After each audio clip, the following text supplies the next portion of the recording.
Budget নিয়ে সাধারণ মানুষের প্রত্যাশার কথা জানাতে রাজশাহী থেকে আমাদের সাথে যুক্ত হচ্ছেন আহসান হাবিব অপু ও নাটোর থেকে যুক্ত হচ্ছেন হাসান। শুরুতেই চলে যাচ্ছি রাজশাহীতে। অপু, বাজেট নিয়ে সাধারণ মানুষের প্রতিক্রিয়া কেমন দেখছেন? বাজেট নিয়ে তারা কি বলছে সে সম্পর্কে জানাবেন। সাধারণ মানুষের কথা যদি বলি তাহলে বাজেট নিয়ে আসলে তাদের সেইভাবে ভাবনা নেই।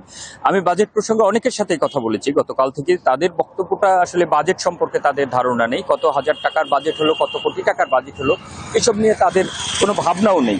সাধারণ মানুষের একটি কথা সবাই বলছে, সেটি হচ্ছে নিত্য পণ্যের, বিশেষ করে নিত্য পণ্যের দাম, যারা প্রতিদিনের জীবনযাপনের জন্য যেসব পণ্যগুলো কিনতে হয় সেগুলোর দামের ব্যাপারে তাদের প্রত্যাশা হচ্ছে যে যাতে তারা কম দামে পায়।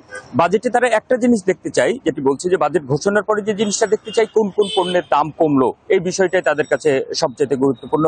অনেকেই বলছেন যে গ্যাসের দাম কতদিন আগেই বেড়েছে, এছাড়া পেট্রোলের দাম, ভোজ্য তেলের দাম, এই সবকিছু মিলাইয়া সাধারণ মানুষের বক্তব্যটা হচ্ছে যে সাধারণ মানুষের যে আয়, সেই আয়ের সাথে মিলিয়ে যাতে স্বাভাবিক জীবন যাপন করতে পারে, সেই জন্য নিত্য পণ্যের দামটা নিয়ন্ত্রণে রাখে যাতে সরকার, সেটি তারা বলছেন।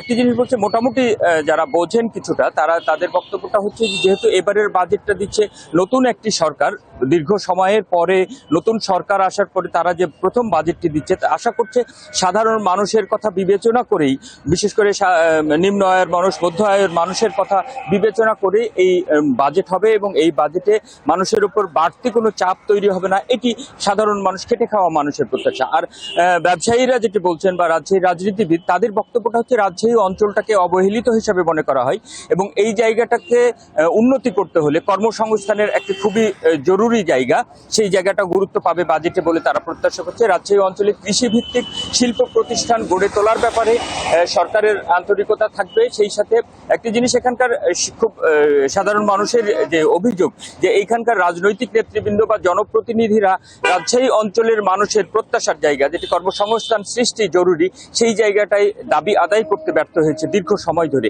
সেই জায়গাটাই নতুন করে দাবি আদায়ের যে জায়গা, সেটি নতুন রাজনীতিবিদ, নতুন করে যারা জনপ্রতিনিধি, তারা সেই দাবি আদায়টা, রাজ্যে মানুষের দাবি আদায়টা করতে পারবে বলে তাদের প্রত্যাশা।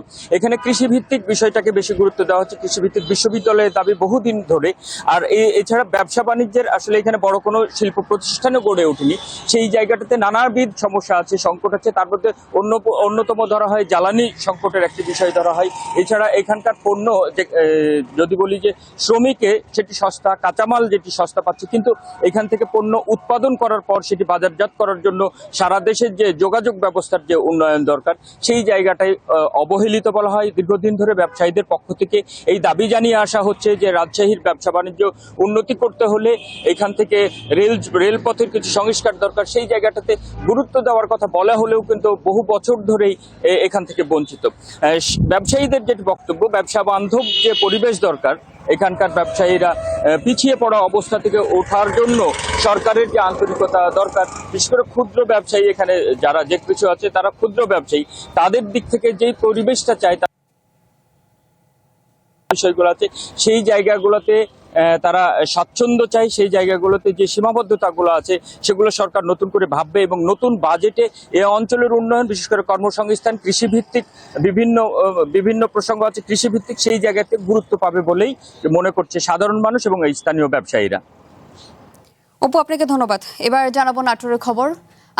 নাজমুল, বাজেটে নিত্যপণ্যের দামের কি কোনো প্রভাব পড়েছে কিনা, সেই সাথে হচ্ছে সাধারণ মানুষের কোনো দাবি আছে কিনা সে সম্পর্কে আমাদেরকে জানাবেন।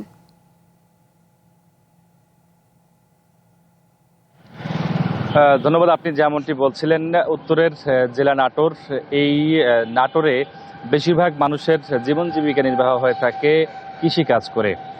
কৃষিকাজ করে যাদের জীবন জীবিকা নির্বাহ হয়ে থাকে তাদের সাথে আমরা কথা বলেছি, অর্থাৎ নাটোরের বিভিন্ন শ্রেণী পেশার মানুষের সাথে আমরা কথা বলেছি বাজেট নিয়ে।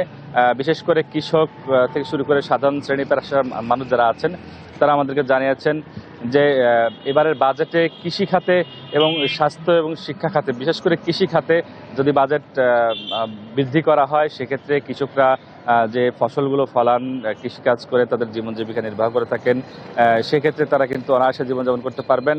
কারণ তারা এবারও কিন্তু ধানের দাম তেমনটা তারা পাননি, এমনটাই আমাদেরকে জানিয়েছেন। পাশাপাশি গতকাল থেকে দেখেছি কিছু কিছু পণ্য এই বাজেট উপলক্ষে কিন্তু বাজারে ব্যাপক কৃত্রিম সংকট তৈরি করেছিল। বেশ কিছু জায়গায় নির্বাহী ম্যাজিস্ট্রেটরা, কাস্টমস এবং ভোক্তা অধিকারের ম্যাজিস্ট্রেটরা কিন্তু অভিযান চালিয়েছে বাজারের বিভিন্ন গোডাউন থেকে শুরু করে বিভিন্ন স্থানে।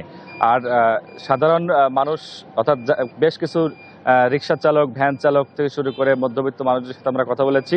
তারা আমাদেরকে জানিয়েছেন যে দ্রব্যমূল্যের যে দ্রব্যমূল্যের উপরে যে প্রভাবটা পড়ছে আর তাদের যে আয় রোজগার, সেই আয় রোজগারের সাথে দ্রব্যমূল্যের যে ঊর্ধ্বগতি সেটি কিন্তু একদম মানে সামঞ্জস্যতার উপরে উঠে যাওয়ার কারণে তারা তাদের জীবন জীবিকা নির্বাহ করতে হিমশিম খাচ্ছে। তারা দাবি জানিয়েছেন যে দ্রব্যমূল্যের দামটা যেন ঊর্ধ্বগতি থেকে আরো নিম্নগতি করা হয়, কারণ যে পরিমাণে বাজারে পণ্যের দাম তারা কিনতে হচ্ছে, দৈনন্দিন বাজার করে তাদের সংসার চালাতে হচ্ছে, তাদের আয়ের সাথে কিন্তু তারা এই যে বাজারের যে দ্রব্যমূল্যের ঊর্ধ্বগতির দাম সেটা কিন্তু তারা কিনতে পারছেন না। আর এই এলাকার নাটোর অঞ্চলের বেশিরভাগ মানুষই মধ্যবিত্ত এবং নিম্নবিত্ত, সবাই পরিশ্রম করে তাদের জীবন জীবিকা নির্বাহ করে থাকেন। এই যে দ্রব্যমূল্যের ঊর্ধ্বগতি, সেই ঊর্ধ্বগতির সাথে কিন্তু এই নাটোর অঞ্চলের যে কৃষকরা রয়েছেন তারা মানে কুলিয়ে উঠতে পারছেন না বলেও আমাদেরকে জেনেছেন। দ্রব্যমূল্যে বাজারটা আরো কমাতে বলেছেন, যেগুলো ঊর্ধ্বগতি হয়েছে সেগুলো যেন আরো কমানো হয়। এই ছিল আমার কাছে নাটোর থেকে সর্বশেষ। নাজমুল, আপনাকে ধন্যবাদ।